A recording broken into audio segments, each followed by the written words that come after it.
जय जगन्नाथ समस्त को रामायण गोटे कथा कहबी जहाँकि रामायण द्वारा वर्णित आम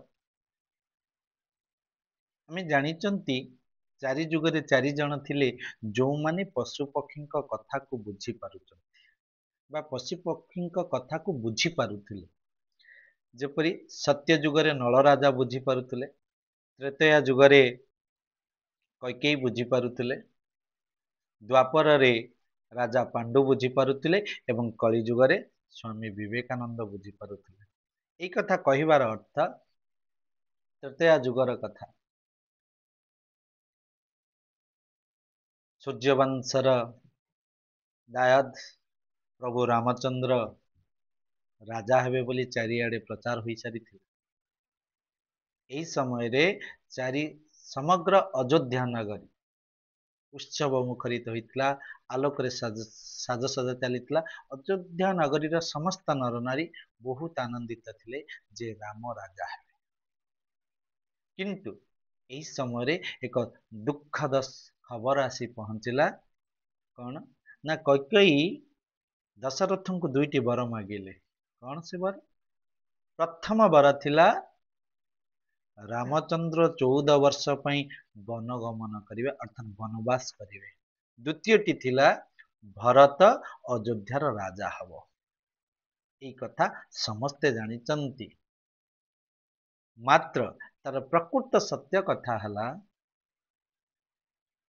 कैकेयी राम को जेते भल पाउथिले रामचंद्र कैकेयी को सेते भल पाउथिले। तार उदाहरण तार सत्यता मु आगो को देबी। जेतेबेले अर्धरात्रि रे कैकेयी निज राजवंश पदचारण करुथांती चालुथांती एई समय दुई जन पक्षी कथा होता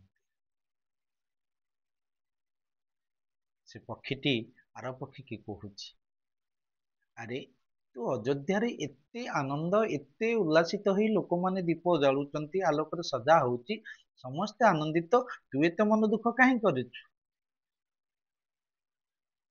पक्षीटी कहला जानिचुलो ना सखी तू भी सुनले तू भी मन दुख करिबु। कहला काहे की ना ई अयोध्यार जो खुशी तू देखुनु ना काली सकाळे राति पाहिले ए सुखटा दुखरे परिणत होइजिव।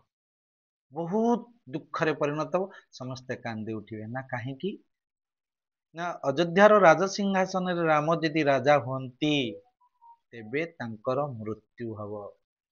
तू थरे भाबिलु राम भलिया राजांको पाई यदि आमे हरेई देबा हमको कोन दुख लागिबनी?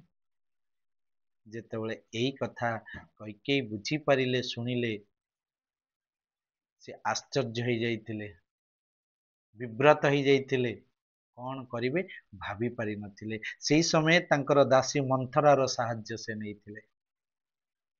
मंथरा तांको कहिथिला कौन ना राजा दशरथ को आपण जेतेबेले मृत्यु मुखर बंचैथिले से आपण दुईटी वर देवा कथा कहिथिले। आपण सेई दुईटी वर मागंतु कौन ना प्रथम रे रामचंद्र 14 वर्ष वनवास को जिवे आउ द्वितीय होची भरत अयोध्यार राजा हब। कैकेयी भल भाବରେ जानिथिले मंथरा भल भाବରେ जानिथिले जे केबे हेले भी रामचंद्र को छाड़ी से राजगादी रे केही बसी परिबेनी। तांको पुत्र भरत केबे भी नुहे से कारण राम को बहुत भल पाउथिले तांको आदर्श बोली मानुथिले। तांको जीवनर प्रतिटी अंश रामଙ୍କ नारे लिखित थिला बोली कैकेयी कथा जानिथिले। से जानिथिले भरत केबे भी राजा हेबे नाही। तेणु परवर्ती समय रे दशरथ को जाई कैकेयी मागिथिले वर मते प्रथम वर रामचंद्र 14 वर्ष वनवास को जामतु एवं भरत अयोध्यार राजा हो। तार परवर्ती समय रे पितृ सत्य पालन करिबा पई रामचंद्र 14 वर्ष वनवास चली गले एवं भरत चित्रकूट पर्वतरू रामंकर कठौ आनी स्थापन करी सेठी राजकार्य चलेले। नंदी ग्राम रे रही सेठी राजकार्य करिले परिचालन करागला। जेतेबेले रावणर बद्ध हला ଆମେ ଯୋଉଦିନ କହୁଛନ୍ତି ଦଶହରା, ରାମଚନ୍ଦ୍ର ଯେତେବେଳେ ରାବଣକୁ ବଦ୍ଧ କଲେ, ଦୀପାବଳି ଦିନ ଯେତେବେଳେ ଅଯୋଧ୍ୟାକୁ ପ୍ରତ୍ୟାଗମନ କଲେ, ଫେରି ଆସିଲେ, ସାରା ଅଯୋଧ୍ୟା ଦୀପ ଜାଳି ଆନନ୍ଦ ଉଲ୍ଲାସରେ ତାଙ୍କୁ ସ୍ୱାଗତ କରିଲା।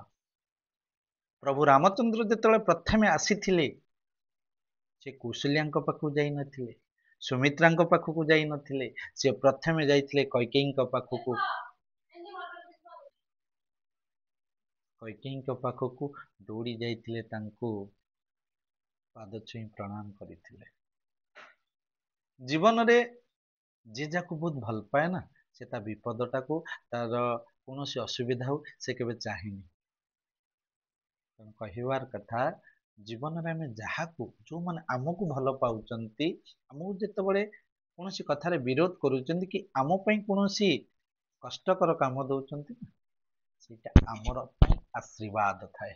ସେଇଟାକୁ ଆମକୁ ବୁଝିବା ପାଇଁ ପଡ଼ିବ, ଆମକୁ ଜାଣିବା ପାଇଁ ପଡ଼ିବ। ରହୁଛି। ଜୟ ଜଗନ୍ନାଥ।